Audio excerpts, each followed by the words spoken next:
आराध्यो भगवान ब्रजेश तनय तद्धाम वृंदावन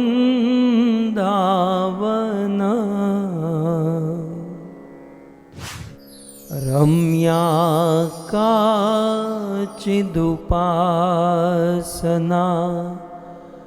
ब्रजबधो वर्गेणया कल्पिता श्रीमद्भागवतं प्रमाणममलम्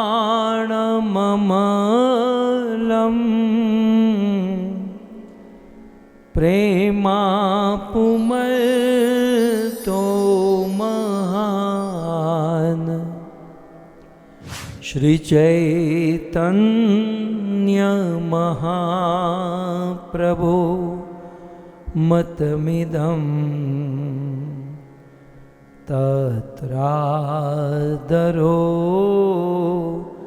नः परा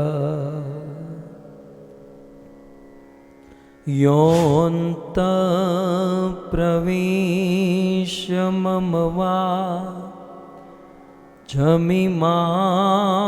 प्रसुप्तां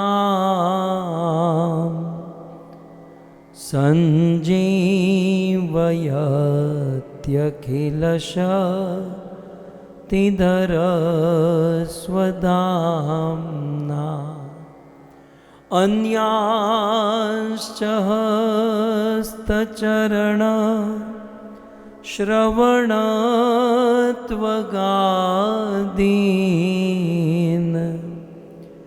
प्राणान्नमो भगवते पुरुषाय तुभ्यम् करारविन्दे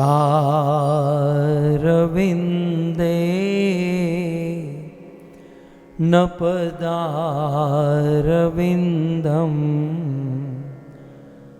मुखारविन्दे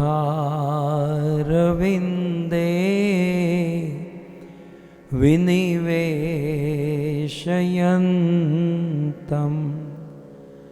वटस्य पत्रस्य पुटे शयानं बालं मुकुन्दं मनसा स्मरामि।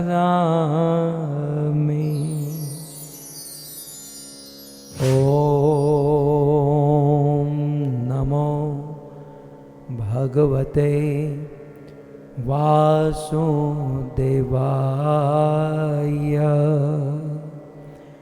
ॐ नमो भगवते वासुदेवाय।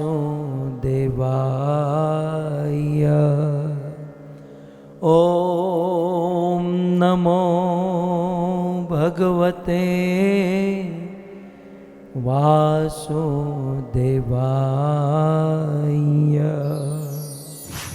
जय जय श्री राधा रमण जय जय नवल किशोर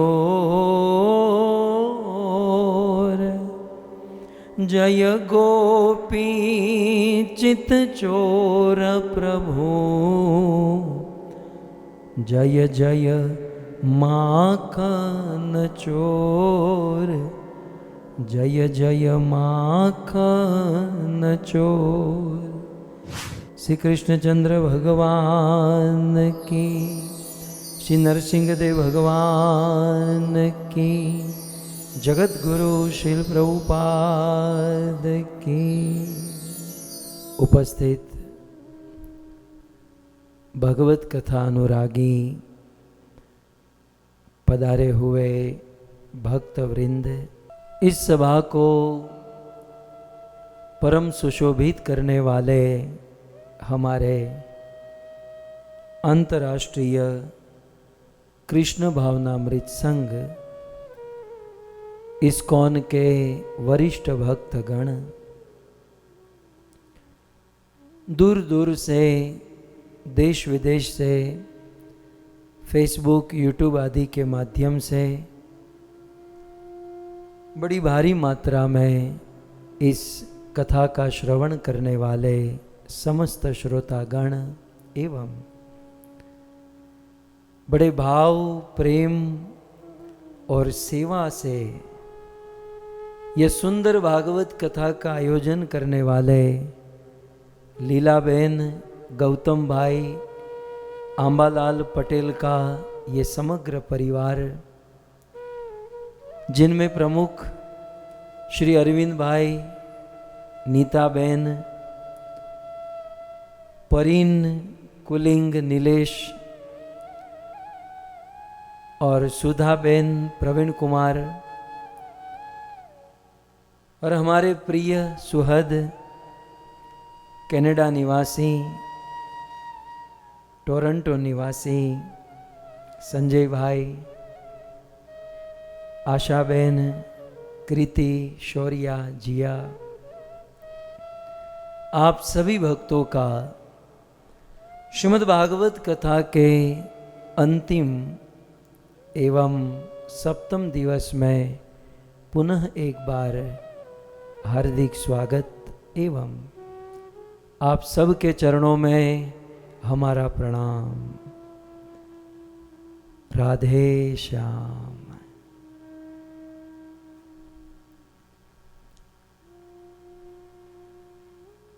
श्रीमद् भागवत जो प्रेम ग्रंथ है, श्रीमद् भागवत ज्ञान, भक्ति और वैराग्य का मूल है। श्रीमद् भागवत जो व्यक्ति को शांति और समाज में क्रांति लाने वाला ग्रंथ है। ऐसे रस समुद्र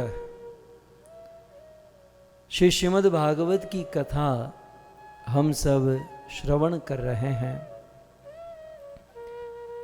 और इस कथा के दौरान श्रीमद् भागवत के सप्तम स्कंध से श्री नरसिंह देव भगवान की स्तुति सुन रहे हैं।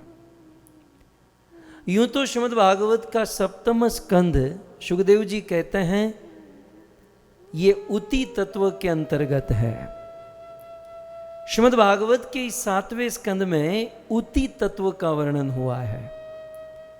जैसे गीता में ईश्वर, जीव, प्रकृति, काल, कर्म का वर्णन हुआ, वैसे भागवत में अत्र सर्ग विसर्गश्च स्थानम पोषणम उतय मनवंतरेशानु कथा निरोधो मुक्ति आश्रय। इन 10 तत्वों में से उति तत्व श्रीमद् भागवत का सप्तम स्कंद जो हम श्रवण कर रहे हैं। सुखदेव जी कहते हैं उतयः कर्म वासना। हम प्रत्येक जीवों की कर्म की वासना है। हम प्रत्येक जीवों में कर्म करने की कुछ आदत है। कुछ आदतें बहुत अच्छी हैं, जैसे कि आप सब आकर बैठे हैं, कथा सुनना, कीर्तन करना, सत्कर्म करना, और कुछ आदतें बहुत बुरी है। श्रीमद् भागवत जी के इस स्कंद में भली भांति रूप से बताया गया कि यदि अच्छी आदतों से अच्छे कर्म करेंगे तो उनका अच्छा फल मिलेगा और बुरे कर्म करेंगे तो बुरा फल मिलेगा। हमारे साइंटिस्ट न्यूटन ने भी इस सिद्धांत को साबित किया। उन्होंने कहा ना, एवरी एक्शन, प्रत्येक क्रिया की एक विपरीत प्रतिक्रिया होती है। ठीक उसी प्रकार क्रिया को हम कर्म कहते हैं। प्रत्येक कर्म का एक फल बनता है, जिसे आज नहीं तो कल हमें भोगतना होता है। हिरण्यकशिपु ने बहुत बुरा कर्म किया और उस बुरे कर्म के चलते आज भगवान नरसिंह देव के हाथों से उनको मरना पड़ा। और जब हिरण्यकशिपु की मृत्यु हुई तो अनेकों देवी देवता वहां पर प्रकट हुए और भगवान नरसिंह देव को स्तुति करने लगे। स्तुति करते हुए प्रथम ब्रह्मा जी ने स्तुति की, जो हमने यहाँ पर सुनी। तत्पश्चात शिव जी ने स्तुति की, तदंतर देवराज इंद्र ने स्तुति की, और अब ऋषि मुनि गण स्तुति करते हैं। बहुत सुंदर ऋषि मुनि स्तुति करते हुए कुछ इस प्रकार से कहते हैं। श्री ऋषय ऊचुः त्वं नस्तपः परममात् यदात्मतेजो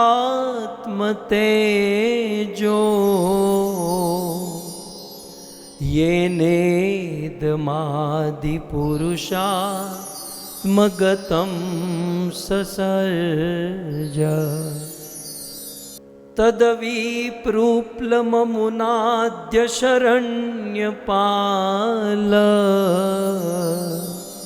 तदविप्रलुप्तममुनाद्य शरण्यपाल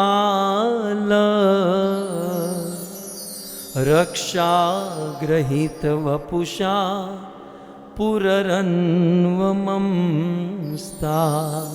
रक्षाग्रहीतवपुषा पुनरन्वमंस्ता। श्री ऋषय उवाच, ऋषि मुनि कहने लगे हैं। ऋषि मुनियों ने इस श्लोक में भगवान नरसिंह देव को दो संबोधन दिए हैं। एक आदि पुरुष, येन इदम आदि पुरुषम। सो ऋषि मुनि भगवान नरसिंह देव को संबोधन देते हैं आदि पुरुष, और दूसरा संबोधन देते हैं शरण्यपाल। तो भगवान नरसिंह देव कैसे हैं? ऋषि मुनियों ने कहा कि हे प्रभु, प्रभु आप आदि पुरुष हो। खोज लिया आपने, श्लोक में से खोज लिया ना। त्वम नस्तपः परमात्थ यदात्म तेजो, और फिर येनेदम आदि पुरुष, येन इदम आदि पुरुष। तो वहां पर है आदि पुरुष, माने हे आदि पुरुष, हे नरसिंह देव भगवान, आप कैसे हो? आप आदि पुरुष हो। यदि मैं आपको पूछूं, आप सब मेरे सामने बैठे ना, मैं आपको पूछूं आपका आदि कौन है? प्रकाश झा, प्रकाश झा हमारे साथ है। प्रकाश झा, आपके आदि कौन है? संपदा जी, आप वेस्ट यूएसए से हैं, आपके आदि कौन? मानो पूछा जाए। या हमारी कोकिला माता ट्रांसलेशन कर रही, उनका आदि कौन? तो इसका सीधा अर्थ यह है कि हमारे आदि हमारे पिता, जिनसे हमारा जन्म हुआ। ओके, हमारे आदि हमारे पिता। अच्छा, हमारे पिता का आदि कौन? उनके पिता। अच्छा, हमारे पिता के पिता का आदि कौन? उनके पिता। उनका आदि, उनका आदि, उनके पिता, उनके पिता, करते करते करते करते जाएंगे। इनका अंत कहां होगा? इनका अंत भगवान कृष्ण में होगा, भगवान विष्णु में होगा। क्यों? क्योंकि यहां पर ऋषियों ने कहा कि प्रभु त्वम आदि पुरुषम, आप आदि पुरुष हो। इस संसार में प्रत्येक जीव या प्रत्येक चर और अचर वस्तु के स्त्रोत्र आदि कौन? भगवान कृष्ण। हम जब छोटे थे ना, तो हम लोग बड़ा तर्क करते थे, आप लोगों ने भी ये किया होगा।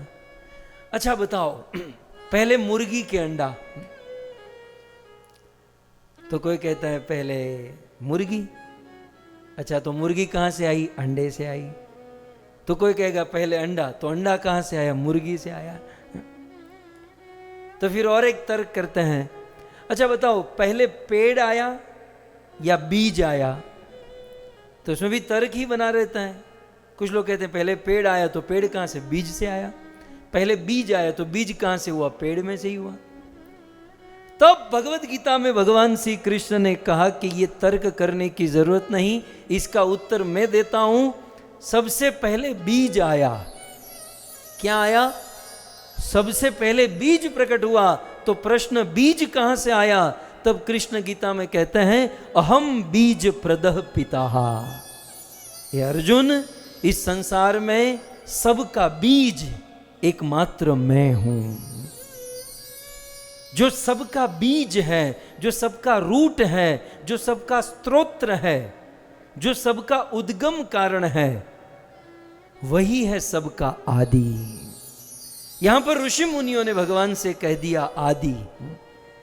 अब आदि शब्द को तो बहुत एलिब्रेट किया जा सकता है, लेकिन एक इतिहास याद कराऊं। पांडवों को मदद करने के लिए भगवान श्री कृष्ण हस्तिनापुर आए और लगभग 6 महीने तक कृष्ण हस्तिनापुर में रहे। और कृष्ण जब वापस लौटने लगे तब रथ के ऊपर सवार हो गए। उद्धव और सात्यकी बिल्कुल तैयार थे, रथ चल नहीं जा रहा था। तब अश्वत्थामा ने 6 ब्रह्मास्त्र छोड़े 5 पांडवों पर, और अंतिम पांडवों के पुत्र अभिमन्यु, वो तो मर चुका था, लेकिन उनकी पत्नी उत्तरा जो जीवित थी, प्रेग्नेंट थी, उस उत्तरा के गर्भ पर 5 पांडव भी मर जाए, और आगे जन्म लेने वाला वह बालक जो पांडवों के वंश को आगे बढ़ाएगा, पांडवों का वंशधर परीक्षित भी मर जाए। लेकिन जब उस उत्तरा ने देखा कि लाल लाल लोहे की तरह चम चम चम चम चमकता हुआ ब्रह्मास्त्र मेरी ओर आ रहा है, उत्तरा ने काम बहुत अच्छा किया है। ये उत्तरा, देवी उत्तरा, अन्य किसी की शरण में न जाकर, देखिए ये श्लोक की लाइन में लिखा है शरण्यपाल तद विप्र लुप्त समुनाद्य शरण्यपाल। शरण ग्रहण करने लायक यदि कोई है तो वो है कृष्ण, विष्णु या भगवान नरसिम्हा देव। तो देवी उत्तरा दौड़कर भगवान कृष्ण के शरण में आई। पाहि पाहि महायोगी देव देव जगतपते, नान्यम त्वद अभयम पश्ये यत्र मृत्यु परस्परम। प्रभु पाहि माम, कृपया आप मेरी रक्षा कीजिए। और कृष्ण हस्तिनापुर से द्वारिका जाते जाते उत्तरा के गर्भ की रक्षा किए। देवी कुंती के हृदय में कृष्ण के प्रति भगवत भाव प्रकट हुआ, और दोनों हाथ जोड़कर देवी कुंती कृष्ण के चरणों में स्तुति करने लगी। और स्तुति का शब्द देवी कुंती के मुख से निकला। वो प्रथम शब्द क्या था? यही था, नमस्ये पुरुषम तू आद्यम। हे कृष्ण, आप सबके आदि हो। क्योंकि जब देवी कुंती ने कृष्ण को प्रणाम किया ना, तो कृष्ण झुक गए। अरे बुआ जी, आप मुझे प्रणाम कर रहे हो? आप मेरे पिता वसुदेव की बहन हो, रिलेशन में आप मेरी बुआ हो। बुआ समझते ना? आप मेरी बुआ हो, और बुआ जो है ना मां के समान होती है, और मां को तो प्रणाम करना चाहिए। मां मुझे, मैं तो आपका छोटा सा बेटा हूं, मैं तो छोटा सा लड़का हूं, आप मुझे प्रणाम कर रही हो। तब देवी कुंती ने कहा, कृष्ण दिखने में छोटे हो, दिखने में आप छोटे बालक हो, लेकिन तत्व से यदि देखा जाए तो चराचर जगत के बाप हो। इस अनंत कोटि ब्रह्मांड के आप नायक, आप ईश्वर हो। क्यों? क्योंकि नमस्ये पुरुषम तू आद्यम, क्योंकि आप सबके आदि हो। वही बात यहां पर आज ऋषि मुनियों ने कही, आदि पुरुषम येन इदम आदि पुरुषम। हे आदि पुरुष, हे भगवान नरसिंह देव, मैं आपको प्रणाम करता हूं। सो आदि पुरुषम, देवी कुंती ने भी कहा कि प्रभु आप आदि हो। जैसे मनु संहिता है, मनु महाराज ने एक संहिता लिखी, वैसे एक है ब्रह्म संहिता। और ब्रह्म संहिता में ब्रह्मा जी ने कहा कि हे गोविंद, हे कृष्ण, मैं आपका भजन करता हूं। बोले और किसी का नहीं? बोले और किसी का नहीं कृष्ण। गोविंदम आदि पुरुषम तमहम भजामि। हे गोविंद, मैं आपका। क्यों? क्योंकि आदि पुरुष दिखने में छोटे, 16 साल के बालक, लेकिन गोविंद आदि पुरुषम, हे गोविंद आप आदि पुरुष हो। ये सारी बात केवल एक शब्द पर चल रही है, यदि आप समझ पा रहे हो तो, आदि पुरुष। ब्रह्मा जी ने कहा ईश्वरम परमः कृष्ण सच्चित आनंद विग्रह अनादि आदि। अब देखो और एक मजे की बात क्या है, कृष्ण आदि है। जैसे मैंने कहा आपका आदि, आपके पिता, उनके आदि, उनके पिता, उनके आदि, आदि आदि, हम सब के आदि कृष्ण, ठीक है। लेकिन अभी भी एक प्रश्न खड़ा है कि भाई कृष्ण का आदि कौन? हम सब के आदि कृष्ण हैं, तो कृष्ण का आदि कौन? तब ब्रह्मा ने कहा अनादि अन आदि आदि गोविंद। हम सब के आदि कृष्ण हैं, लेकिन कृष्ण का आदि कोई नहीं। कृष्ण स्वयं भगवान, सर्वोपरि, सर्व अवतारी कृष्ण मूल है। कृष्ण का आदि कोई नहीं है, इसलिए हमारा आदि कृष्ण है अल्टीमेट, लेकिन कृष्ण का आदि कोई नहीं। इसलिए कृष्ण का एक नाम है अनादि। क्या कहते हैं? अनादि, जिसका कोई आदि ही नहीं है। तो इस प्रकार से इसलिए श्रीमद् भागवत जी में एक प्रसंग है, चतुर्श्लोकी भागवत।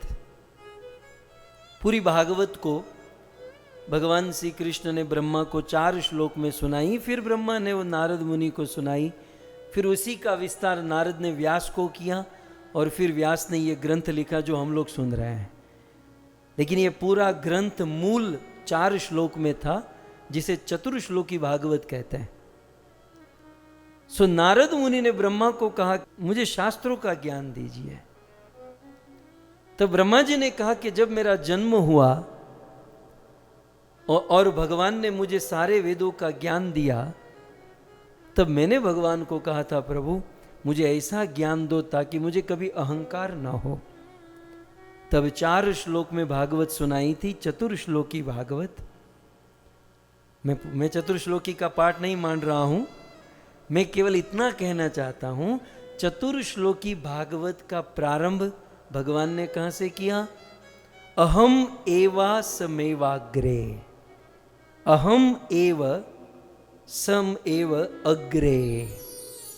हे ब्रह्मा, इस सृष्टि के प्रारंभ में अहम एव, केवल मैं ही था।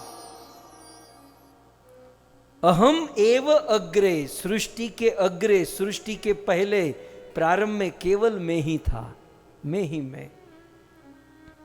और फिर मैंने संसार रचा, कुछ देर चलेगा, फिर प्रलय हो जाएगा, ये सब खत्म हो जाएगा, और अंत में भी केवल मैं ही रहूंगा।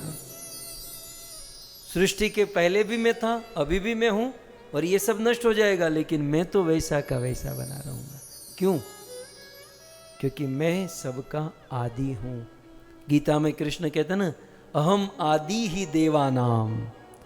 ये जितने भी देवी देवता जितने भी हैं, सबके आदि भगवान कृष्ण है, भगवान नरसिम्हा देव है। ओके, तो इतना काफी है। ऋषि मुनियों ने प्रथम संबोधन दिया आदि पुरुष। सो आदि पुरुष माने हम सब के स्रोत, हम सब के रूट। हम लोग बहुत बड़े बाप के बेटे हैं, लेकिन प्रश्न चिंता यह है कि हम ये भूल गए हैं।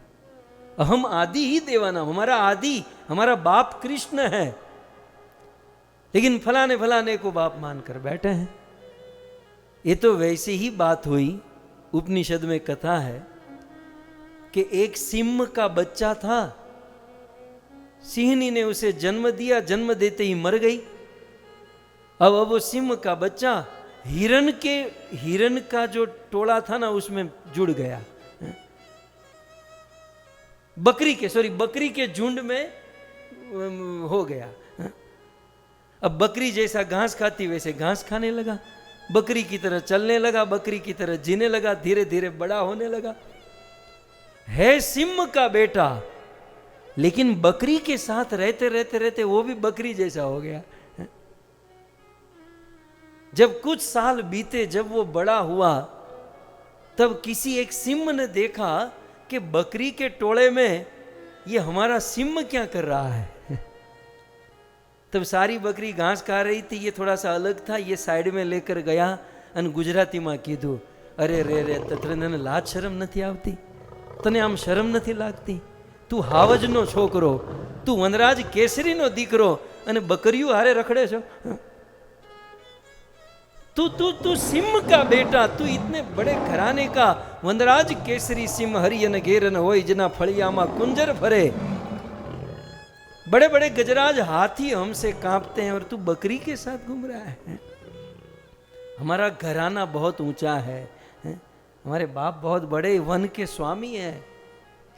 ठीक उसी प्रकार हमारी स्थिति है, हम लोग सिंह के बच्चे हैं, लेकिन इस दुनिया में बकरी के बच्चे बन गए हैं। और बस हम लोग मान चुके हैं कि बस हम मनुष्य हैं, बस हम इस धरती के आदमी हैं, इस धरती पे जिएंगे, खाएंगे, पीएंगे, यहीं मरेंगे। और इतनी आसक्ति हो चुकी है ना, आज यदि मैं गारंटी के साथ कहूं, आप तो सत्संगी हो, अब तो आपको ज्ञान हो गया, लेकिन दुनिया का कोई आदमी उसके सामने भगवान प्रकट हो जाए और कहे चल मैं तुझे स्वर्ग में लेकर जाता हूं, तो वो आदमी कहेगा नहीं नहीं भाई, मुझे यहाँ अमेरिका में रहने दीजिए, हम स्वर्ग में नहीं हैं। क्योंकि हम लोग यहाँ से ज़्यादा कुछ समझते ही नहीं है, कुछ जानते ही नहीं है। बस यहाँ के लोगों के साथ रहते रहते हमारी पहचान ही यहाँ की हो चुकी है। लेकिन तब कोई संत, तब कोई महात्मा हमारे पास आता है और हमें अपना स्वरूप दिखाता है। वो सिंह जो था ना, उस सिंह के बच्चे को दूर पानी में लेकर गया, बोले पानी में अपना चेहरा तो देख, तू बकरी जैसा लग रहा है, तू अपना चेहरा देख। पानी में उसने अपना चेहरा देखा जीवन में पहली बार, अरे ना मेरी तो मूंछ है, मैं तो वीर लग रहा हूं, तो तू और बकरी में कितना फर्क। वैसे साधु संत जो होते हैं ना, वो हमारे स्वरूप का परिचय कराते हैं। हमारा वास्तविक स्वरूप जीवेर स्वरूप है कृष्णेर नित्य दास। हम सब लोग कृष्ण के दास हैं, हम कृष्ण के अंश हैं, हम कृष्ण के पुत्र हैं, हम ईश्वर की संतान है। और हमारे आदि भगवान श्री कृष्ण है। सो ऋषि मुनियों ने ये संबोधन, केवल एक संबोधन पर ही आधा घंटा हमने थोड़ा सा, एक आचार्य ने इसका अर्थ कहा। श्रीपाद श्रीधर स्वामी कहते हैं आदि पुरुष का और एक अर्थ क्या होगा? हे आदि पुरुष, संबोधन है माने हे आदि पुरुष। आदि पुरुष माने विश्व हेतो। आदि पुरुष का अर्थ है विश्व हेतो, माने विश्व हेतु, हेतु माने कारण, विश्व को प्रकट करने वाला कारण। ये विश्व जिस कारण से चल रहा है, इस विश्व प्रकट जिस कारण से हुआ, ये विश्व का मेंटेन जिस कारण से हो रहा है, और इसका प्रलय जिस कारण से होगा, इन सब के कारण भगवान श्री कृष्ण है, या नरसिंह देव, या भगवान विष्णु है। सो आदि पुरुष विश्व है, तो विश्व के सर्जन, पालन और प्रलय के जो कारण हैं, इसलिए इनको आदि पुरुष कहते हैं। इस श्लोक में दूसरा संबोधन है शरण्यपाल।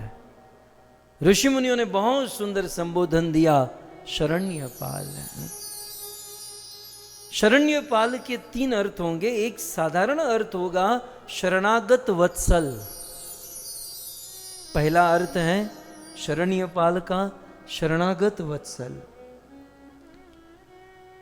माने जो आपकी शरण में आता है ना प्रभु, प्रभु आप उनसे इतना प्यार करते हैं जैसे एक ताजी ब्याई हुई गाय अपने बछड़े से प्रेम करती है, जैसे वो वत्सला गाय अपने वत्सल से अपने बछड़े से प्रेम करती है, ठीक उसी प्रकार आप अपने भक्तों से प्रेम करते हैं तो शरण्य पाल। ठीक है, इसके और दो अर्थ शिवाशीधर स्वामी कहते हैं। शरण्य पाल, शरणार्ह शरण्य आश्रय पद यतः। इसका दूसरा अर्थ है शरण्य पाल माने आश्रय पद यत, जिसका आश्रय ग्रहण कर सके। इस दुनिया में और किसी भी व्यक्ति वस्तु का आश्रय ग्रहण करेंगे तो प्रहलाद महाराज तो थोड़ा सा कड़ा शब्द कहते हैं कि भगवान को छोड़कर अन्य किसी का भी आश्रय लेना ये कैसा होगा जानते हैं? ये आप समंदर में डूब चुके हो और आपको तैरना नहीं आता, और जिसको तैरना नहीं आता और वह समुद्र में डूब चुका है और डूबता हुआ आदमी कुत्ते की पूंछ पकड़े। इस संसार में भगवान को छोड़कर अन्य किसी का आश्रय ग्रहण करना ये कुत्ते की पूंछ पकड़ने के बराबर है। क्या होगा? समुद्र में डूबता हुआ आदमी कुत्ते की पूंछ पकड़ेगा, खुद भी गिरेगा, बेचारा कुत्ते को भी डुबाएगा। लेकिन डूबता हुआ आदमी यदि गौ माता की पूंछ पकड़ ले तो खुद भी तैर जाएगा और गौ माता भी तैर जाएगी। तो शरण ग्रहण करने लायक भगवान श्री कृष्ण है। कबीरदास जी ने कहा कि कृष्ण को छोड़कर अन्य को भजी है। क्या कहा? कृष्ण को छोड़कर अन्य को भजी है, हाथी को छोड़कर गधे पर चढ़ी है। कृष्ण की शरण में न जाकर अन्य किसी की शरण में जाना, ये तो वैसा ही होगा जैसे कोई हाथी की सवारी कर रहा है, हाथी को छोड़कर गधे पर बैठ रहा है, वहां केवल लात मिलेगी। ईश्वर को छोड़कर संसार में किसी की भी शरण ग्रहण करने में हो सकता है छोटी मोटी वस्तु या शुरू में थोड़ा प्रलोभन मिल जाए, लेकिन वास्तविक शरण तो भगवान कृष्ण ही दे सकते हैं। इसलिए ऋषि मुनियों ने कहा शरण्य पाल। संबोधन में बड़े गुह्य गूढ़ अर्थ और तात्पर्य छिपे होते हैं। ओके, तो दो अर्थ हुआ। शरण्य पाल माने शरणागत वत्सल, शरण्य पाल माने शरण ग्रहण करने योग्य, आश्रय लेने योग्य। और शरण्य पाल का तीसरा अर्थ, तीसरी लाइन टीका में कहते हैं पालत्स संबोधनेन इदानीम। शरण्य पाल का अर्थ है पालक। इस संसार में प्रत्येक जीव के पालक एकमात्र भगवान कृष्ण है। एक जीव को जीने के लिए कितनी सारी वस्तुएं चाहिए। एक बार शांति से बैठकर विचार करें कि मुझे जीने के लिए जितनी भी वस्तु चाहिए, इन सारी वस्तुओं के अल्टीमेटली स्रोत कौन है? जिस घर में हम रहते हैं वो घर ईंट सीमेंट से बनता है, किसी आदमी के शरीर से निकला है? नहीं, धरती से प्रकट हुआ है। लकड़े के घर में रहते हैं, धरती से वृक्ष निकलता है। और ये प्रकृति भगवान की शक्ति है। अल्टीमेटली भगवान ही हम सबका पालन करते हैं। अब पालन भी दो प्रकार से होता है। एक तो भौतिक जगत, हमारे शारीरिक शरीर का पालन भगवान करते हैं, और यदि हम भगवान से प्रेम करें तो भगवान अपना प्रेम देकर, अपना रस प्रेम संबंध प्रदान करके भगवान हमारे आध्यात्मिक जीवन का, अर्थात हमारी आत्मा का पालन करते हैं। शरीर का पालन तो भगवान बाय डिफॉल्ट करते ही हैं, परंतु यदि हम उनकी भक्ति करें तो वे हमारी आत्मा का पालन करते हैं। ओके, तो दो संबोधन हो गए, अब ज्यादा नहीं, दो संबोधन हो गए। अब ऋषि मुनि गण कहते हैं कि हे आदि पुरुष, हे शरण्यपाल। अब श्लोक प्रारंभ हो रहा है। अब श्लोक देखिए, बड़ा सुंदर श्लोक है। ऋषि मुनि कहते हैं, त्वम आपने नह हमारे लिए तपह परम आथ। हे प्रभु, आपने बहुत पहले हमारे लिए तपस्या ही सबसे उत्तम मार्ग है, ऐसा आपने हमको प्रवचन किया था। श्लोक का प्रारंभ देखिए, त्वम आपने, नह माने हमको, तपह तपस्या, परम आथ, परम माने श्रेष्ठ, आथ माने बताया था। प्रभु आपने हमारे लिए तपस्या को ही सबसे उत्तम बताया था। माने ऋषि मुनि आज भगवान के सामने याद करा रहे हैं कि प्रभु आप याद कीजिए, आपने ही कहा था ना कि तपस्या बहुत उत्तम वस्तु है, प्रत्येक मनुष्य को, प्रत्येक जीव को तपस्या करनी चाहिए। तो थोड़ा सा इस पर चर्चा करें। भक्तों, 84 लाख योनियों में भटकते हुए ये मनुष्य जीवन प्राप्त होता है। कभी गाय, कभी बैल, कभी गधा, कभी कुत्ता, हम लोग क्या क्या बनकर नहीं आए हैं। और कभी कभी जो बनकर आए ना, उसका छटका थोड़ा सा रह जाता है, मतलब उसका प्रभाव जो है ना थोड़ा सा है? कभी कभी कोई बंदर बन के आया है ना, तो वो बंदर का थोड़ा सा प्रभाव मनुष्य जीवन में रह गया होता है, तो वो दिखाई देता है? कभी कभी कुत्ते का स्वभाव थोड़ा सा रह गया हो तो वो थोड़ा सा प्रकट हो जाता है। लेकिन हम लोग ये भटकते भटकते इतना सुंदर मनुष्य जीवन मिला। तो ये मनुष्य जीवन वास्तव में भोग भोगने के लिए नहीं मिला। इन 84 लाख की योनियों में तो जीव भोग भोगते ही रहते हैं। आप चींटी, मकोड़े को, आप कुत्ते को, बिल्ली को, सर्प को, आप किसी भी जीव को देखोगे तो इसके दिलो दिमाग में एक ही वस्तु छाई होगी, भोग भोग भोग भोग। मुझे भोग कहाँ से मिले, भोग कहाँ से मिले। तो इन सारी योनियों में जीव भोग भोगता है क्योंकि विशेष बुद्धि नहीं है, या वैसा उनके पास शरीर नहीं है। परंतु जब 84 लाख की योनियों के चक्र काटते हुए ये मनुष्य जीवन मिला है, तो इस मनुष्य जीवन में हमें भोग नहीं भोगतने चाहिए। तो फिर हमें क्या करना चाहिए?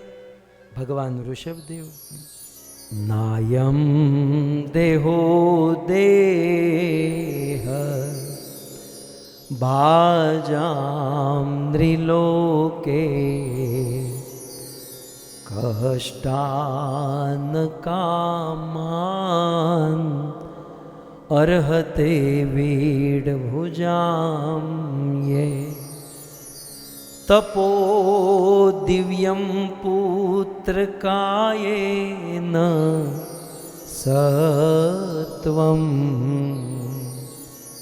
शोध्येत यस्मात्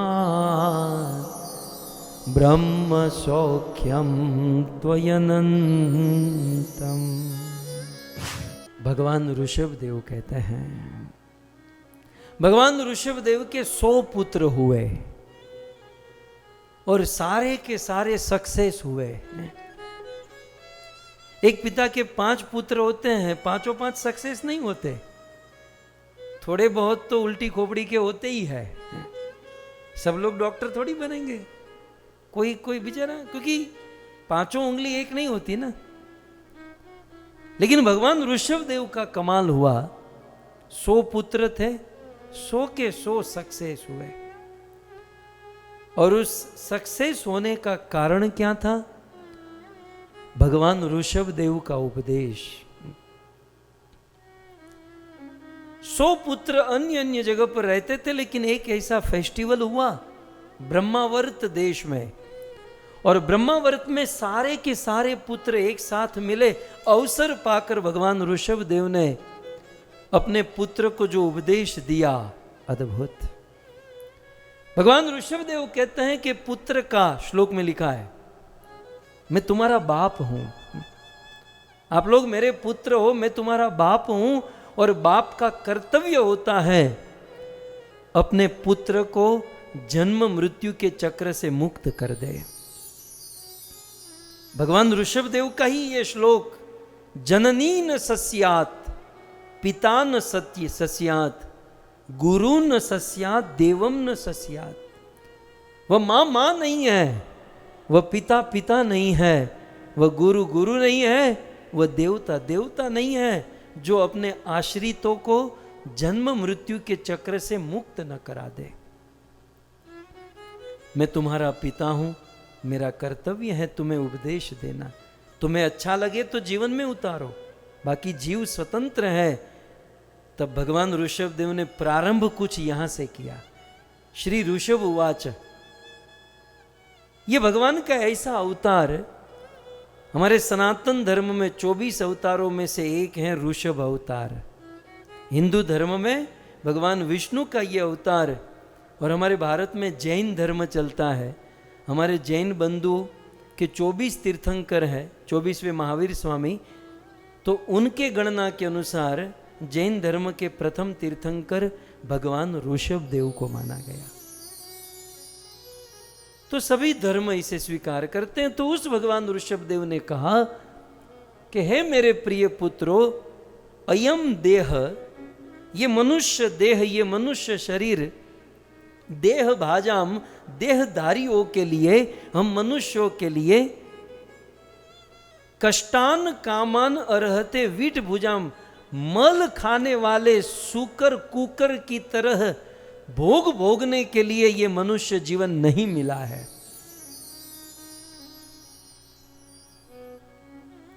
तो फिर ये मनुष्य जीवन क्यों मिला? तीसरी लाइन में कहते हैं तपो दिव्यम। भगवान ऋषभदेव ने कहा यह मनुष्य जीवन दिव्य तपस्या करने के लिए मिला है। हमारा क्या है ना, प्रायः 84 लाख योनियों के जो जीव है, सबकी वृत्ति, अब मैं वृत्ति की बात करूं, मेरी बात को जरा समझने का प्रयास कीजिए, भोगों की ओर है। सबकी आंखें, सबका मन, सबकी इंद्रियां हायर फैसिलिटी खोजती है। 2 दिन की सूखी हुई रोटी मिली, वो बंदा खा लेगा, लेकिन गरम गरम रोटी मिली तो उसको छोड़कर ये खाएगा, है ना। गरम रोटी होगी, घी लगाई हुई, तो सूखी रोटी कौन खाएगा? इसका अर्थ क्या हुआ कि हमारी वृत्ति भोगों की ओर अधिक है। ठंडे पानी से नहा रहे हैं, तब तक गर्म पानी की व्यवस्था हुई, ठंडा छोड़ यार, गर्म से। भारत में कोई साधारण कार से जा रहे हैं, BMW मर्सिडीज मिल गई, छोड़ो मारुति, बैठो इसमें। मतलब कोई नीचे नहीं जाएगा, सब लोग भोगों की ओर आगे बढ़ना चाहते हैं। जहां भोग मिला वहां डाइवर्ट हो जाता है। प्रायः हम, क्योंकि ये हम करते आए ना, इसके पहले हमारे लाखों जन्म बीते, उन लाखों जन्मों में हमने भोग ही खोजा। ये कुत्ते, यहां अमेरिका में तो नहीं, भारत में कुत्ते बहुत घूमते हैं। क्यों घूमते हैं? कुत्ते, बिल्ली, जानवर, ये पशु पक्षी क्यों घूमते हैं? भोग खोजने के लिए। तो इवन मनुष्य भी क्यों घूमता है? भोग खोजने के लिए। तो फिर मनुष्य को केवल भोगों को ही खोजना है, तो मनुष्य और पशुओं में अंतर क्या है? इसलिए मनुष्य जीवन चल जाए, जीवन निर्वाह हो जाए, उतनी व्यवस्था करके भोगों की बुद्धि को त्याग कर तपो दिव्यम, हमें हमारा जीवन तपस्या की ओर आगे बढ़ाना चाहिए। तप बहुत बड़ी वस्तु है भक्तों। तप के विषय, क्योंकि ऋषि मुनि बोल रहे हैं ना, और ऋषि मुनि याद करा, त्वम प्रभु आपने ही न हमको तपह परम आथ, तपस्या परम धर्म है, ऐसा आपने ही हमको कहा था। फिर आगे भाव ये है कि आपने हमको जो तपस्या का उपदेश दिया था और हम लोग तपस्या कर भी रहे थे, लेकिन हिरण्यकश्यप ने हमारी तपस्या बंद करा दी। आपने जब उसको मार दिया तो हमारी तपस्या अब फिर से शुरू होगी। ये आगे का भाव है, लेकिन अभी हमारी सुई तपस्या के ऊपर टिकी हुई है। थोड़ा सा इस पर चर्चा करें। भगवान ऋषभदेव ने कहा तपो, तपस्या करो।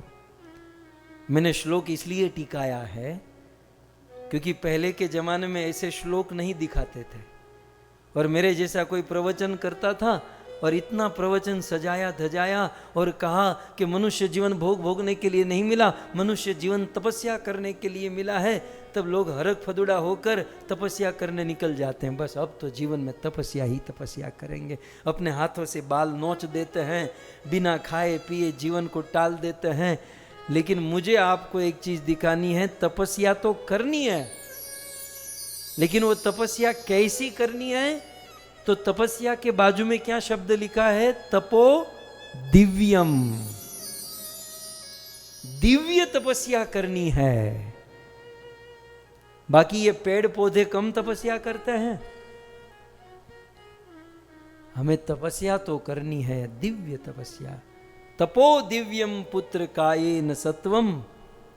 अच्छा, ये दिव्य तपस्या करने से क्या होगा? बोले मेरे पुत्रों, यदि दिव्य तपस्या करोगे तो सत्वम शुद्धयेत। आप तीसरी लाइन में देखो, सत्वम अंत में, फिर चौथी लाइन में है शुद्धयेत। सत्व माने चित्त, हमारा दिल, हमारा मन, हमारा हृदय शुद्धयेत, शुद्ध हो जाएगा, जो आज नहीं है। हमारा मन, हमारा दिल कितना शुद्ध है हम लोग ही जानते हैं। परंतु दिव्य तपस्या करेंगे तो सत्वम शुद्धयेत, सत्व शुद्ध हो जाएगा। लेकिन सत्व शुद्ध होने से क्या होगा? तब अंत में कहते ब्रह्म सौख्यम त्वनंतम, ब्रह्मानंद का सुख मिलेगा, जो सुख हम और आप रात दिन खोज रहे हैं। जिस सुख को हम लोग भोगों में खोज रहे हैं, वो सुख भोग में नहीं है, वो सुख तो दिव्य तपस्या में छिपा हुआ है। जब हम दिव्य तपस्या करेंगे, सत्व शुद्ध होगा, चित्त मन हृदय शुद्ध होगा, तब वो सुख अंदर से ही प्रकट हो जाएगा, वो ब्रह्म सुख, ब्रह्मानंद का सुख। तो कैसी तपस्या करने से होगा? दिव्य तपस्या करने से। अब मैं इतना कह के बंद कर दूं तो फिर रात गई बात गई हो जाएगी। अब मुझे थोड़ा खुलासा तो करना पड़ेगा, हा? कि भाई ये तपस्या मतलब क्या, एग्जैक्टली तपस्या का अर्थ क्या है? तो तपस्या 3 प्रकार से होती है। एक है शरीर से तपस्या, ओके, दूसरी है मन से तपस्या, और तीसरी है वाणी की तपस्या, ओके। शरीर की तपस्या अलग होती है, वाणी की तपस्या कुछ अलग होती है, और मन की तपस्या अलग होती है। ये सब खिचड़ी मत कीजिएगा, हम लोग क्या ना सब खिचड़ी कर देते हैं। थोड़ा सा डिफाइन होना चाहिए, और फिर हमें टेक्निकली समझना होगा कि हम कौन सा तप कर रहे हैं। भगवत गीता में भगवान श्री कृष्ण ने बड़े भलीभांति रूप से तपस्या के विषय में कहा। कहते हैं देव द्विज गुरु प्राज्ञ पूजनम शौचम आर्जवम ब्रह्मचर्य अहिंसा च शरीरम तप उच्यते। अब मुझे क्या हो रहा है, मेरा ये अंतिम दिन है और मेरा इंजन गर्म हुआ है। अब मैं आपको कितना सुनाऊं, कितनी व्याख्या करूं, लेकिन अब कर देते हैं। मैंने सोचा था इस स्तुति को बहुत आगे बढ़ाऊंगा, लेकिन इसी में तपस्या में फंसे। लेकिन किसी भी टॉपिक को यदि लेते हैं तो उसे क्लियर करना जरूरी है। ऋषियों ने कहा कि आपने तप का उपदेश दिया था, लेकिन वो तप का उपदेश क्या?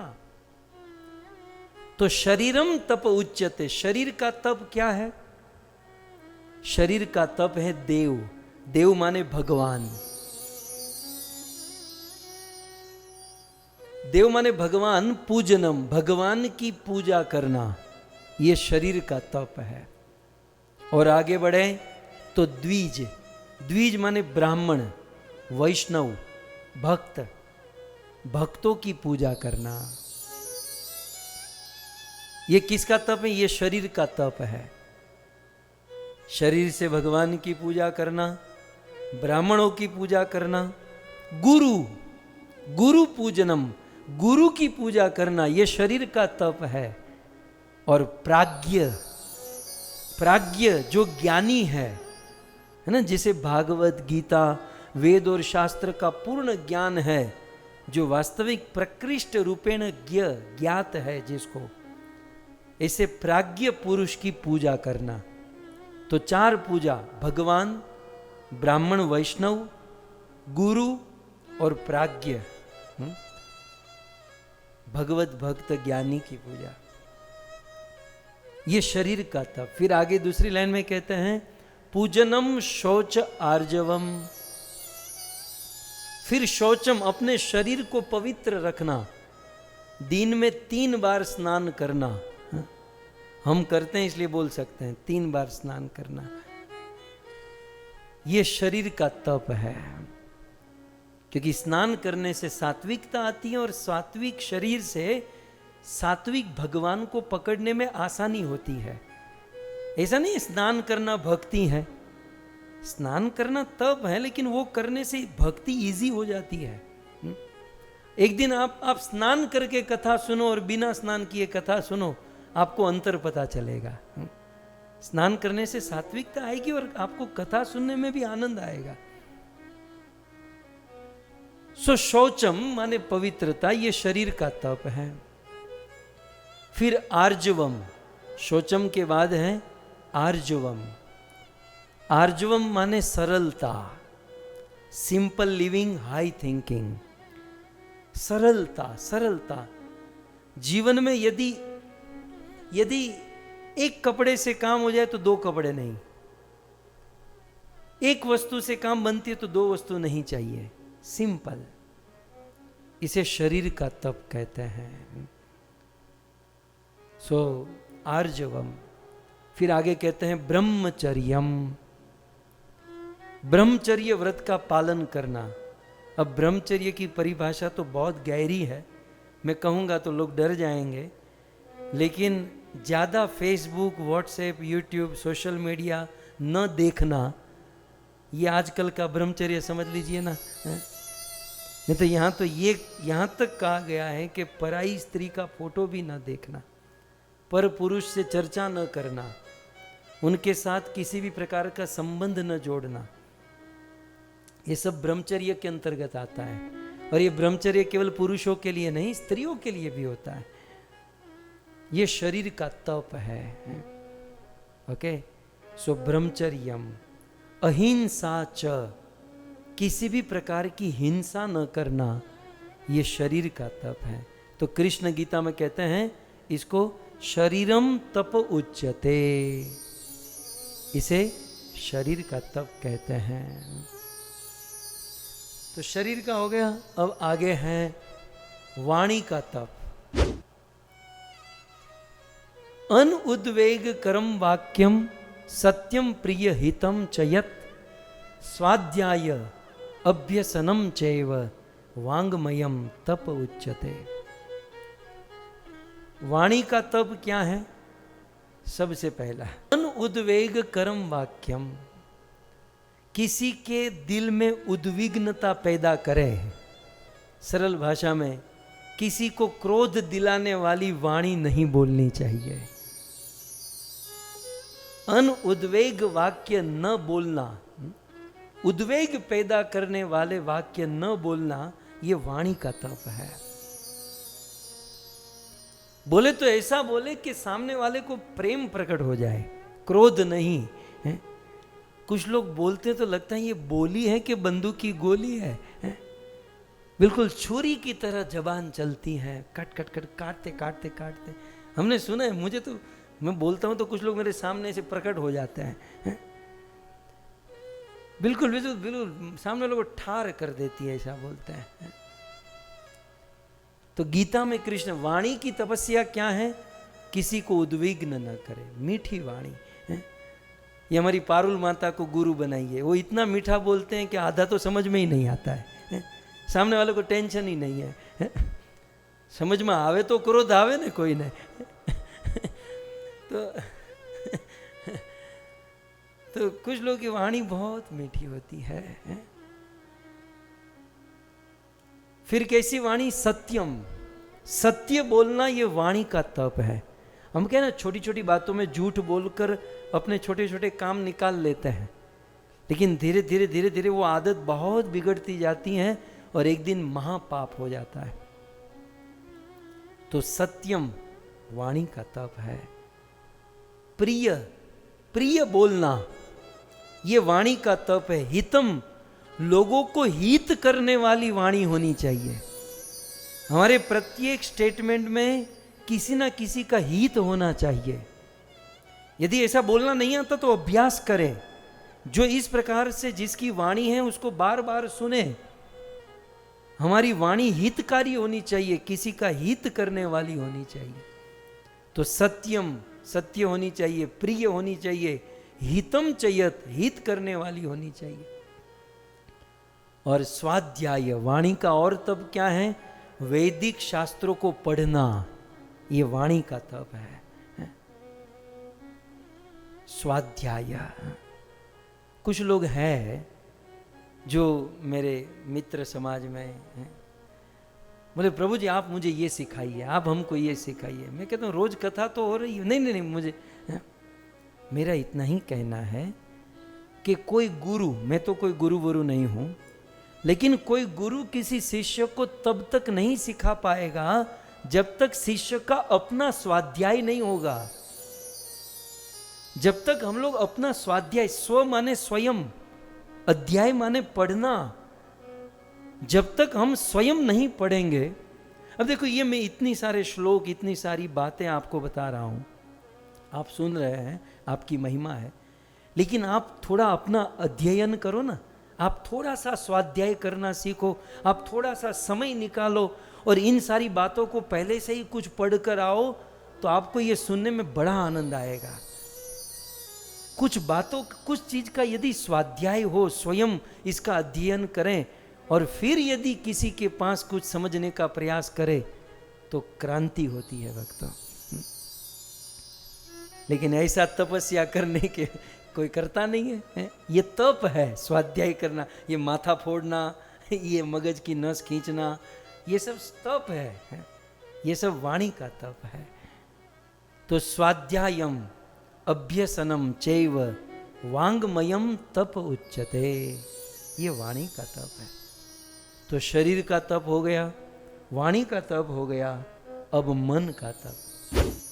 मनः प्रसाद सोम मनस्त्वम मौनम आत्म विनिग्रह भाव सम शुद्ध रित्येत तपो मानस उच्यते। मनः प्रसाद, मन का तप क्या है? सबसे पहला मन में संतुष्ट रहना। ये संतुष्टि कहाँ होती है? संतोष, सेटिस्फेक्शन, ये मन का धर्म है, माइंड का धर्म है सेटिस्फेक्शन। तो मन की तपस्या है संतुष्टि। तो मनः प्रसाद माने मन की संतुष्टि, मन को संतुष्ट रखना। बोलने से नहीं होगा, अभ्यास करना पड़ेगा, लेकिन संतुष्ट रहना ये मन का तप है। और मुझे एक अर्थ इसका, मेरा अर्थ है, आप कहीं और मत खोजना। मनः प्रसाद का एक अर्थ है मौज में रहना। ये अपना है। मनः प्रसाद माने मौज में रहना। मौज में रहू, मौज में रहू।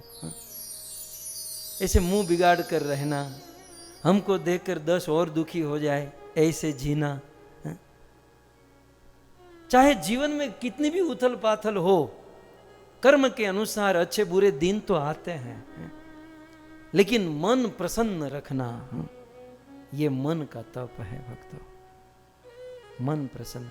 और उसमें भी जो तिलक कंठी वाले हैं ना, उसको तो कभी मुंह नहीं बिगाड़ना चाहिए, क्योंकि तिलक कंठी वाले मुंह बिगाड़ते हैं। दुनिया के लोग आपको देखते हैं, जो 2-5 सोचते हैं कि हम भी भक्ति करेंगे, वो भी छोड़कर भाग जाते। भागो भागो यहाँ से, यहाँ तो सब खतरनाक लोग बैठे हैं, इतना मुंह चढ़ा कर बैठे हैं, कहीं हमको मारेंगे पिटेंगे नहीं। इसलिए भक्त जो है ना, भक्तों का, कुछ लोग मुझे कहते हैं प्रभु मुझे प्रीचिंग करना है, मुझे आपकी तरह प्रचार करना सिखाइए। मैं तो कहता हूँ आप खुश रहना सीखो। आप स्वयं प्रसन्न रहोगे ना, ये सबसे बड़ा प्रचार है। क्योंकि दुनिया वाले सोचेंगे यार इतना मार्केट डाउन हो गया, इतना प्रॉब्लम हो गया, इतना कोविड ये सब, फिर भी ये भगत जो है इतना प्रसन्न है। इसका मतलब यह है कि भक्ति में कुछ तो दम है, ये महामंत्र में कुछ तो है। तो हमारी प्रसन्नता को देखकर प्रचार होता है, लोग भक्ति स्वीकार करते हैं। और भक्ति करते करते हम भी दुखी रहेंगे तो बेचारे जो 2-5 हो गए वो भी बंद कर देंगे। तो मन को संतुष्ट रखना मन का तप है, मन को प्रसन्न रखना। कभी जीवन में विपरीत परिस्थिति होती है, फिर भी मन को प्रसन्न रखना, यह है मन का तप। फिर आगे कहते हैं सौमनस्त्वम, मन की तपस्या क्या है? अन्य से कपट न करना, दूसरों से कपट भाव त्याग देना, ये मन का तप है। कभी कभी हम लोग वाणी और शरीर से कपट नहीं करते, लेकिन मन में तो कपट होता है कि फलाने आदमी का बुरा हो जाए, फलाना आदमी आजकल बहुत आगे जा रहा है, उसका कुछ बिगड़ जाए, कुछ बुरा हो जाए।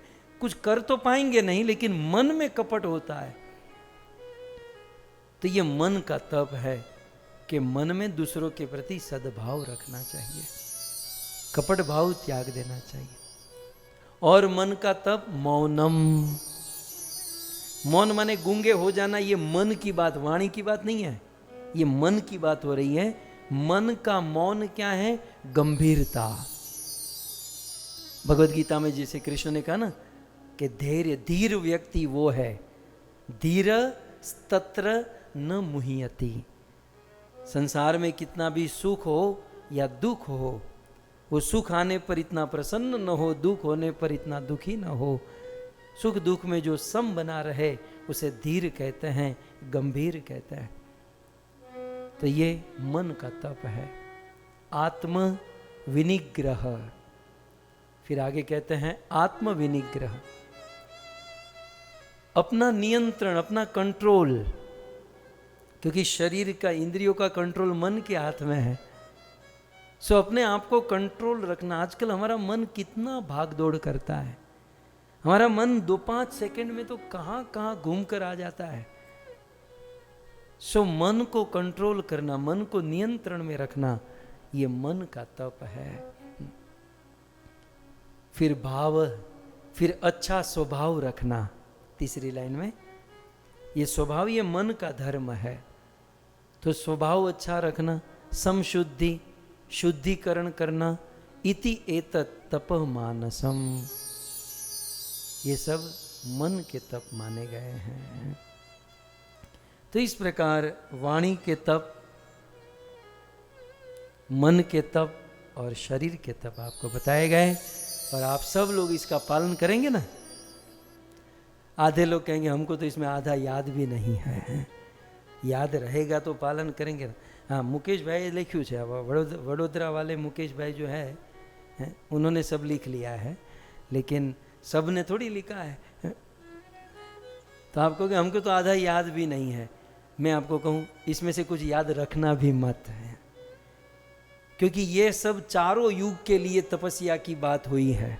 ये जो भी तपस्या की बात हुई, तो जिसने लिखा वो अफसोस करेंगे, यार खाली फोकट आधा घंटा लिखा हमने। लिखने लायक जो है ना, अब मैं आपको बता रहा हूं। आप कुछ न कर सको, इनमें से कुछ न करो तो बहुत अच्छी बात है, लेकिन इस कलयुग में सबसे बड़ा तप क्या है? सबसे बड़ा तप है भगवान का नाम, हरि का नाम, ईश्वर का नाम। आप लोग एक जगह पर बैठकर 2-2 घंटे भगवान का नाम लेते हो, इससे बड़ा तप और कोई नहीं है। घंटों भर आप कमिटेड हो, आप घंटों भर यहां बैठकर कथा सुनते हो। मेरे कुछ श्रोता रिजर्व्ड है कि मेरे मन में ही होते कि जब ये जूम खुलेगा इतने होंगे। ये रिजर्व श्रोता है, वो मैंने मान लिया है, और वो भी मान चुके हैं कि हम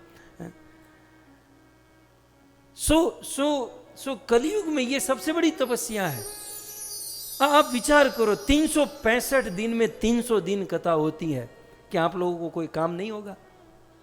किसी की शादी ब्याह यहाँ वहाँ लेकिन मैं भी समझता हूं आप कुछ ना कुछ सेटिंग करते होंगे, कंसीडर करते होंगे, कुछ ना कुछ आप भांग तोड़ करते ही होंगे, लेकिन कथा नहीं छोड़ते हैं, एक दिन भी हरि नाम नहीं छोड़ते हैं। ये सबसे बड़ा तप, इससे बड़ा तप और कोई नहीं है।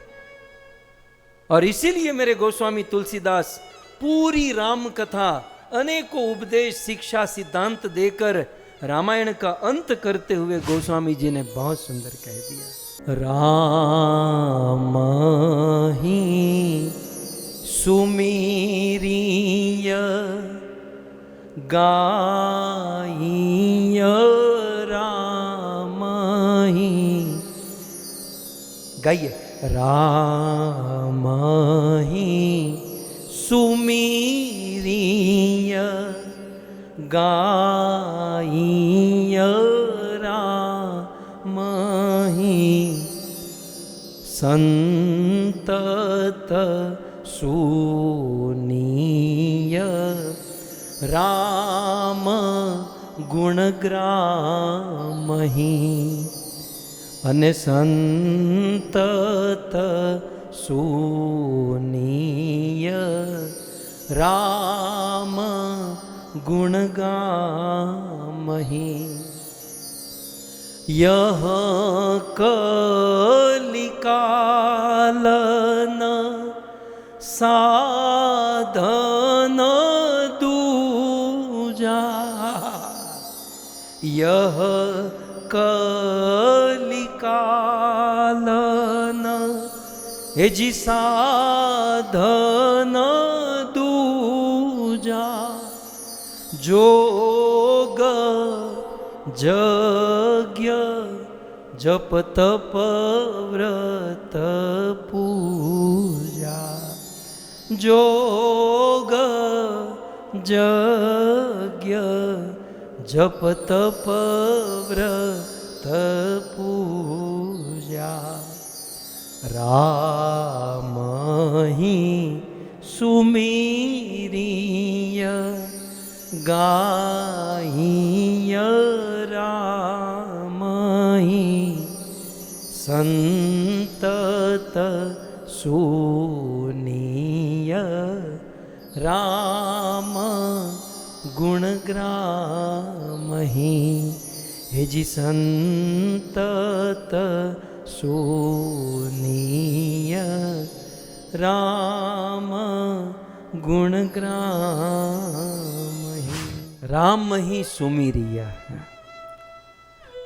राम का अर्थ छोटा मत लीजिएगा। राम माने राम भी है, कृष्ण भी है, विष्णु है, भगवान नरसिंह देव, सब एक है। कहते हैं राम ही शब्द बड़ा महत्वपूर्ण है। राम ही और कोई नहीं, निश्चित ही। तो राम ही सुमीरी, राम का स्मरण करो, या गाइए राम, या राम को गाओ। अरे भाई स्मरण नहीं कर सकते, गा नहीं सकते, अपना दिमाग नहीं लगा सकते, अपना गला फाड़ नहीं सकते, नो प्रॉब्लम। जूम प्लेटफॉर्म पर आओ, अमृत चर्चा लॉगिन करो, 1008 पासवर्ड डालो, बस बैठ जाओ। और फिर क्या करो, दूसरी लाइन, संतत निरंतर सुनिय सुनो राम गुण गामहि। राम के गुण ग्राम, भगवान के गुण, भगवान की कथा निरंतर सुनते रहो। That's it, that's all.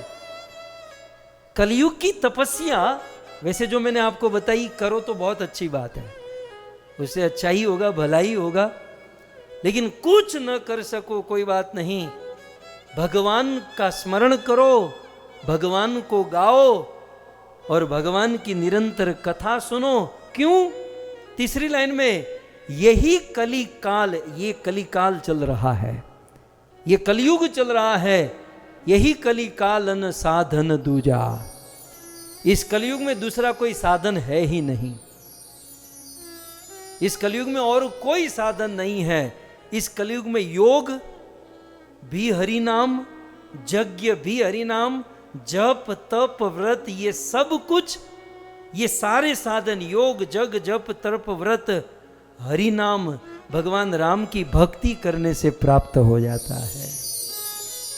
इसलिए राम ही सुमरिय गावहि राम ही। तो इस कलयुग में वास्तविक तप भगवान की कथा सुनना, भगवान का नाम लेना, भगवान का स्मरण करना। यदि इतना करोगे तो अन्य जितने भी गुण है ना वो अपने आप प्रकट हो जाएंगे। तो आइए, मूल ऋषि मुनि स्तुति कर रहा है, आपको याद है ना? तो ऋषि मुनि स्तुति कर रहे हैं और स्तुति करते हुए क्या कहा कि ये जो उपदेश अभी हमने सुना आधे पौने घंटे में, ये तपस्या वाला उपदेश, तो त्वम हे प्रभु आपने हमको तपः परम आत्थ, ये तपस्या परम धर्म है, ये तपस्या करनी चाहिए, ये आपने ही हमको सिखाया था। अब तपस्या का अर्थ मैंने आपको शरीर वाणी मन की तपस्या और फिर तपस्या का सार भी बता दिया कि तपस्या का सार हरि नाम, हरि कथा, ठीक है। लेकिन कथम भूतम तपः, तपस्या कैसी है, इसके दो विशेषण बताए कि प्रभु आपने हमें जो तपस्या का उपदेश दिया था वो तपस्या कैसी है। तो आगे कहते हैं यदात्म तेजो, ये तपस्या का गुण है, यत आत्म तेज। प्रभु ये तपस्या और कुछ नहीं, आत्म तेज, ये आपका ही तेज है। तपस्या क्या है? तपस्या भगवान का तेज है। दूसरे शब्दों में जो तपस्या करता है उसके अंदर भगवत तेज प्रकट होता है, उसकी वाणी में, उनके शरीर में एक दिव्य आभा, एक दिव्य प्रकाश प्रकट होता है। और जो तपस्या करता है इस प्रकार की जो हमने आपको बताई, तो कहते हैं यदात्म तेज आत्मनो हरेर ज्ञान लक्षणम तेजस तपोहो। इस प्रकार की तपस्या करने से हरि के प्रति ज्ञान प्रकट होता है या भगवान धीरे धीरे समझ में आते हैं। तो ये हुआ तपस्या का एक विशेषण। और तपस्या का दूसरा विशेषण क्या है, तपस्या कैसी है? तो फिर आगे कहते हैं येन इदम आदि पुरुष आत्मगतम ससर्ज। प्रभु एक तो ये तपस्या आपका तेज है और दूसरा ये न, इस तपस्या से हे आदि पुरुष इदम जगतम, ये आपने इस जगत को आत्मगतम ससर्ज, इसी तपस्या से आपने अपने भीतर से सृष्टि को प्रकट किया था। भगवान ने ये संसार प्रकट किया कैसे? तपस्या के द्वारा। ये सृष्टि तपस्या से बनी। इस सृष्टि में यदि एडजस्ट होकर रहना है, अच्छे से रहना है, तो तपस्या करनी चाहिए, क्योंकि ये सृष्टि तपस्या का परिणाम है, भोग का परिणाम नहीं है। तो येन इदम ये जगतम, हे आदि पुरुष आत्मगतम ससर्ज, आपने अपने अंदर रही हुई सृष्टि को इसी तपस्या के द्वारा प्रकट किया था। तो स्वयं भगवान ने तपस्या करके इस सृष्टि को प्रकट किया। और इसका दूसरा अर्थ कहते हैं, श्रीधर स्वामी कहते हैं कि येन तपसा आदि पुरुष ब्रह्मा। यहां पर आदि पुरुष का एक अर्थ है ब्रह्मा। तो इसी तपस्या के द्वारा आदि पुरुष यानी कि ब्रह्मा जी ने आत्मगतम माने अपने आत्मगत मतलब आत्मा का चिंतन माने परमात्मा का चिंतन करके त्वय अंतरात्मया व्याप्तम, मतलब आपका चिंतन आपका ध्यान करके इदम जगतम ससर्ज, माने जिस तपस्या से ब्रह्मा जी ने इदम जगत ससर्ज, इस जगत का सर्जन कर दिया। सो तपस्या से भगवान सृष्टि करते हैं और तपस्या से ही ब्रह्मा जी इस संसार का सर्जन करते हैं। ठीक है, तो तपस्या की महिमा हो गई। ये जो मैं जितना बोला उसका सिंपल अर्थ क्या है कि हे प्रभु, आपने ही हमें तपस्या के विषय में उपदेश दिया था और तपस्या की बड़ी महिमा है, आपका ही तेज है, आप ही जिससे सृष्टि करते हो।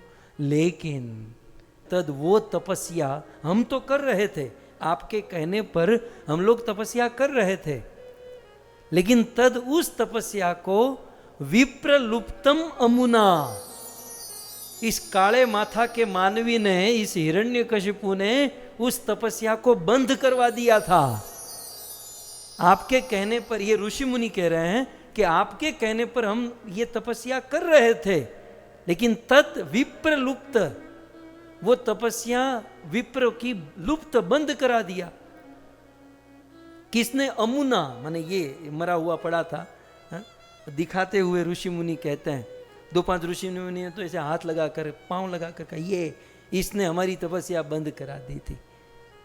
गुरुदेव से हमने सुना है कि हिरण्यकशिपु ने आदेश दिया था कि मेरे राज्य में, भाई हिरण्यकशिपु का राज्य तो तीनों लोकों में था, जब वो राजा बना तो उन्होंने आदेश दे दिया अपने सैनिकों को कि मेरे राज्य में कोई तप नहीं करना चाहिए, कोई तपस्या नहीं करना चाहिए, कोई ध्यान नहीं करना चाहिए, कोई यज्ञ नहीं करना चाहिए, कोई भक्ति नहीं करना चाहिए। जो तपस्या करते हैं उसके हाथ पांव काट दो, और जो एकादशी करते हैं, तपस्या में एकादशी भी होती है ना, जो एकादशी करते हैं उसे जबरदस्ती अन्न खिलाओ। जो वेजिटेरियन है, जो शाकाहारी है, उसे जबरदस्ती मांस खिलाओ। और साधुओं से, तब ये लोग कहने लगे साधु तपस्या नहीं करेंगे तो फिर क्या करेंगे? बोले साधुओं को अपनी सेवा करवाओ, जाओ नदियों का पानी लाल करो, साधुओं से अपनी सेवा कराओ। तो साधुओं से अपना चरण दबवाते थे, अपना मसाज मालिश करवाते थे ये लोग, हिरण्यकशिपु। तो ऋषि मुनि आज जब हिरण्यकशिपु को मार दिया ना, तब ऋषि मुनि भगवान से कहते हैं, प्रभु अच्छा हुआ आपने इसे मार दिया।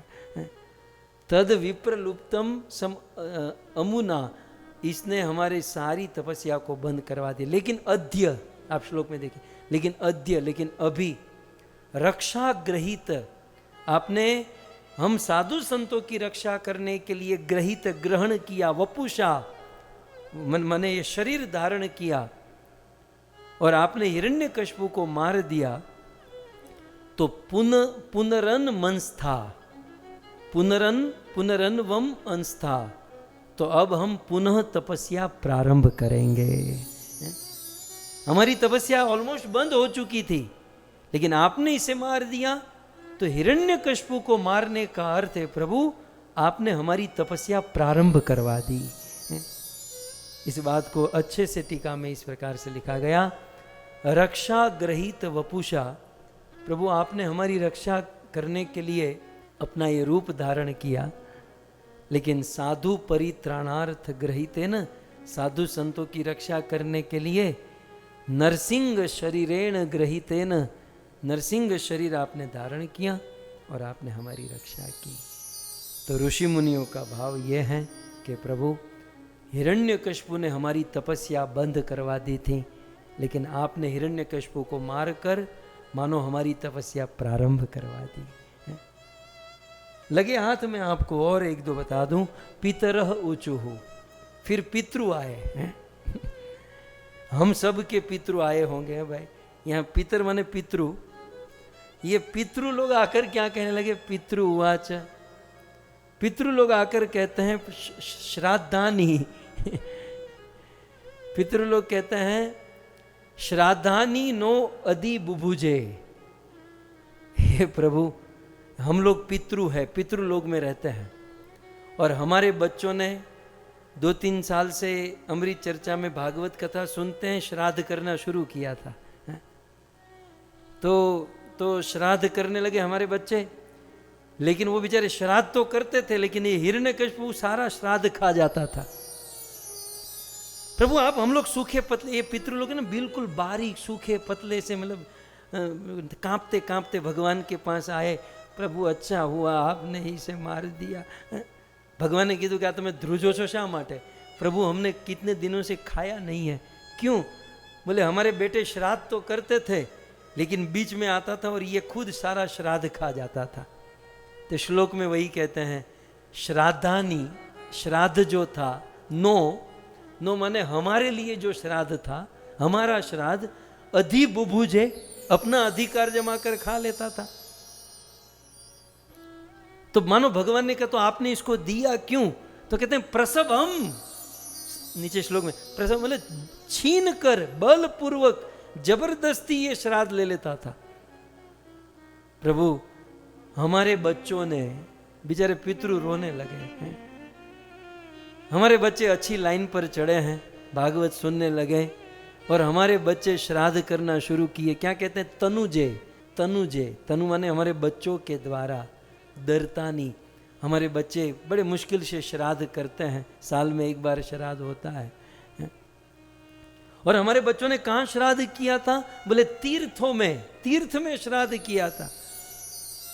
कब किया था? बोले समय पर श्राद्ध किया था, पितृ पक्ष में, या सूर्य ग्रहण, चंद्र ग्रहण, अक्षय तृतीया माने जो विशेष समय होता है।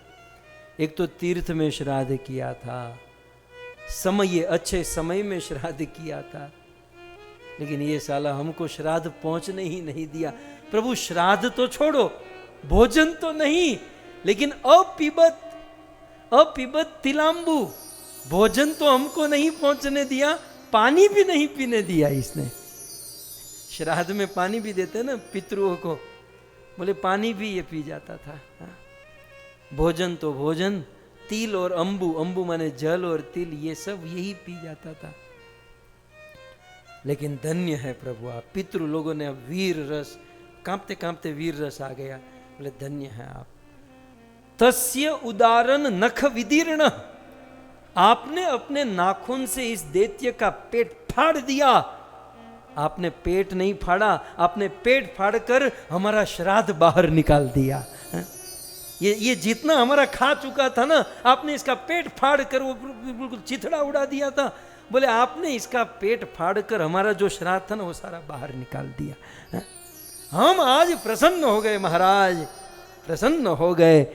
भगवान ने कहा तुम तो अभी भी भूखे हो, श्राद्ध तो ये खा गया, तुम प्रसन्न कैसे हुए? बहुत सुंदर कहते हैं पितृगण। बोले कोई बात नहीं, हमारा श्राद्ध इसके पेट में था, आपने इसका पेट फाड़ा तो हमारा जो श्राद्ध था उससे आपका हाथ टच हो गया। प्रभु आपका हाथ टच हो गया, अब ज्यादा और क्या चाहिए? हमारे बच्चों ने दिया हुआ श्राद्ध, आपका हाथ स्पर्श हो गया, हम तो धन्य धन्य हो गए, हमारे बच्चे धन्य हो गए प्रभु, हमें तो सारा फल मिल गया। इस प्रकार से पितरों ने यहाँ पर धन्यवाद किया। और आइए अंत में हनुमान जी महाराज आए हैं। किम पुरुष, किम पुरुष वर्ष से, किम पुरुष वर्ष के देवता और हनुमान जी महाराज। हनुमान जी महाराज तो बड़े भावुक होकर कहते हैं कि वयम किम पुरुषा, हमारी क्या औकात है, हम तो किम पुरुष है, हम तो पूर्ण पुरुष भी नहीं है, हम तो किम पुरुष। किम पुरुष माने ये प्रश्न चिन्ह है, किम है ना वो क्वेश्चन है, किम पुरुष, क्या ये पुरुष है? जिसको देखकर ऐसा प्रश्न हो, किम पुरुष है, क्या ये पुरुष है? उसे किम पुरुष कहते हैं, है ना। हनुमान जी महाराज को देखकर ऐसा होता है, क्या ये पुरुष है? तो किम पुरुष एक जाति है, किम पुरुष वर्ष से आए हैं, तो कहते हैं वयम किम पुरुषा। बहुत सुना, हनुमान बुद्धि का निदान, हनुमान तो अद्भुत। इसकी रचना देखो आप, सेटिंग देखो, शब्द का तालमेल, थोड़ा श्लोक के ऊपर गौर फरमाइएगा, थोड़ा तालमेल देखो इसकी ट्यूनिंग देखो आप। वयम किम पुरुषा, प्रभु हम किम पुरुष है, ठीक है। किम पुरुष माने वानर, वयम किम पुरुषा और त्वम तु महापुरुषा। प्रभु हम किम पुरुष है, आप महापुरुष है। अब महापुरुष की भी बड़ी व्याख्या मैं इसमें न जाऊं, हमारा समय हो चुका है, लेकिन वयम किम पुरुषा त्वम महापुरुषा, और अयम ये जो नीचे हिरण्यकशिपु मरा, ये कुपुरुषा। हनुमान है भक्तों। वयम किम पुरुषा त्वम महापुरुष, और ये हिरण्यकशिपु कुपुरुष। लेकिन नष्ट हो, लेकिन आज ये नष्ट हो गया। प्रभु आपने तो इसे आज मारा ना। हनुमान जी देखो, प्रभु आपने तो आज इसे मारा, मैं तो कब का मरा हुआ मानता था। अच्छा हनुमान जी, आप कब से इनको मरा हुआ मानते थे? बोले कब से? बोले धिक्कृत साधु भीर यदा, यदा जिस समय साधु ने इसको धिक्कारा था, जिस समय साधु के दिल में दुख हुआ था, इसने साधुओं को तड़पाया, मैंने तो उसी दिन हिरण्यकशिपु को मरा हुआ समझ लिया था कि ये गया, ये गया, क्योंकि इसने साधु को परेशान किया है, इसने भक्तों को परेशान किया है। भक्तों, जीवन में कुछ भी हो जाए, कैसी भी परिस्थिति आ जाए, आपका पद, आपकी पोजीशन एक बार छोड़ देना, लेकिन किसी साधु को दुखी मत करना। क्योंकि हनुमान जी महाराज का ये वचन है, ये तो आज मरा, मैंने तो उसी दिन मरा हुआ मान लिया था, जिस दिन धिक्कृत साधु भी यदा, यदा जिस समय साधु ने इसको धिक्कारा था, जिस समय साधु का दिल दुखा था, जिस दिन इसने साधु को तड़पाया था, मैंने तो उसी दिन इसको मरा हुआ मान लिया था। तो हनुमान जी महाराज के वचन है भक्तों। हम सब लोग समय की मर्यादा में है, समय पार हो चुका। आज आप लोगों को भी बहुत कुछ बोलना है। मैंने सोचा था कि 17 श्लोक की स्तुति होगी, लेकिन 2-4 श्लोक मुश्किल से हो पाए। मैं चाहूं तो 17 मिनट में 17 श्लोक कर पाऊं, शॉर्टकट मारने में क्या, आप तो समझ सकते हैं। लेकिन श्लोक, उनके भाव, फिर एक तो मुझे क्या होता है पता है, यदि श्लोक को ठीक से समझे नहीं ना तो श्लोक का अपराध होता है, ये सस्ते में पड़ जाता है। श्लोक रोता है कि मैं इसके जिह्वा पर कहां चढ़ गया। श्लोक भी रोता है कि इतना शॉर्टकट मारने वाले के जिह्वा पे कहां चढ़ा। श्लोक को सजाना चाहिए, श्लोक को, एक एक बात, एक एक शब्द को, और यह करने में समय तो लग ही जाता है, समझाने में, समझ में। लेकिन कम समझे परंतु पूर्ण समझे। कितना ज्यादा सुना ये महत्वपूर्ण नहीं है, लेकिन कितना समझ में आया ये महत्वपूर्ण है। भले इन स्तुतियों के 1-2 श्लोक, 2-3 श्लोक हम लोग सुने, लेकिन जो समझ में आता है ना, ये सबसे बड़ी बात है। और उससे भी बड़ी बात है, समझने में आनंद आता है। आनंद, आनंद जो है वही तो भगवान का स्वरूप है। सो आप लोग बहुत आनंद लेते हैं। मैं आपको देख देख के कथा, ये मैं इसे देखता हूँ ना, ये आप लोग ही दिखाई देते हैं मुझे। आप लोग को देख देख के कथा करता हूँ। बस इसी प्रकार आनंद करते रहिए, कथा सुनते रहिए भक्तों। कथा का विराम होने जा रहा है। श्रील प्रभुपाद जी ने इस प्रसंग के अंत में चंद शब्द कहे, मैं एज इट इज प्रभुपाद को प्रस्तुत करूं। श्रील प्रभुपाद कहते हैं, प्रहलाद महाराज के चरण चिन्हों पर चलने वाले भक्तों को कभी भी किसी से डरना नहीं चाहिए। हो सकता है भक्ति में कभी रुकावट आ जाए, हो सकता है कोई भक्ति में हमें बाधा बन जाए, लेकिन हमें हमारी भक्ति करते रहनी चाहिए, हरि नाम लेते रहना चाहिए, हरि कथा सुनते रहनी चाहिए। भगवान स्वयं हमारे सारे विघ्नों को दूर कर देंगे और हमारी भक्ति में प्रगति करा देंगे। बस हमें लगे रहना चाहिए। आप सब लगे हुए हो और मैं आशा करता हूँ कि इसी प्रकार से हरि नाम और हरि कथा में हम सब लगे रहेंगे। मैं आप सभी भक्तों को धन्यवाद दूं कि आप सब पिछले 7 दिनों से लगातार इस कथा का भाव से श्रवण किए, और विशेष धन्यवाद इस कथा के प्रायोजक, आयोजक, कनाडा निवासी श्री संजय भाई, आशा बहन, अरविंद भाई, नीता बहन, परिन, कुलिन, नीलेश, उनकी बहन सुधा बहन, प्रवीण कुमार, और इस परिवार के प्रमुख लीला बहन, गौतम भाई, आंबालाल, पूरा पटेल परिवार। भगवान आपको बहुत दे, आपकी सारी मनोकामना पूर्ण करें, आपके जीवन में सुख, समृद्धि, और शुद्ध भक्ति की प्राप्ति हो, ऐसे भगवान नरसिंह देव के चरणों में प्रार्थना करूं और मेरे सारे हरि भक्तों के लिए भगवान नरसिंह देव के चरणों में कृपा की भीख मांगूं कि मेरे इन भक्तों के जीवन में कभी कोई विघ्न न आए। चाहे संसार के किसी भी वस्तु में, शरीर में, अपनी भौतिक जीवन में या फिर आध्यात्मिक जीवन में आने वाले समस्त विघ्नों को भगवान नरसिंह देव दूर करें, ऐसी मनोकामना के साथ इस कनाडा टोरंटो की व्यासपीठ से भागवत कथा का विराम करता हूँ। संजय भाई बोरी बोरी धन्यवाद, तमने खूब खूब धन्यवाद। आपे आ सुंदर कथाનું આયોજન કર્યું। આવી જ રીતે કથાનું આયોજન કરતા રહો એવી ભગવાનને પ્રાર્થના કरूं। आइए जय जयकार के साथ आज अंतिम दिन के इस सत्र को हम ग्रंथराज श्रीमद् भागवतम महापुराण के श्री कृष्णचंद्र भगवान की, श्री नरसिंह देव भगवान के, जगत गुरु श्रील प्रभुपाद की, परम पूज्य राधा गोविंद गोस्वामी महाराज की, श्री गुरुदेव भगवान की, निताय गौर प्रेमानंदे। जय जय श्री राधे, जय जय श्री राधे, जय जय श्री राधे।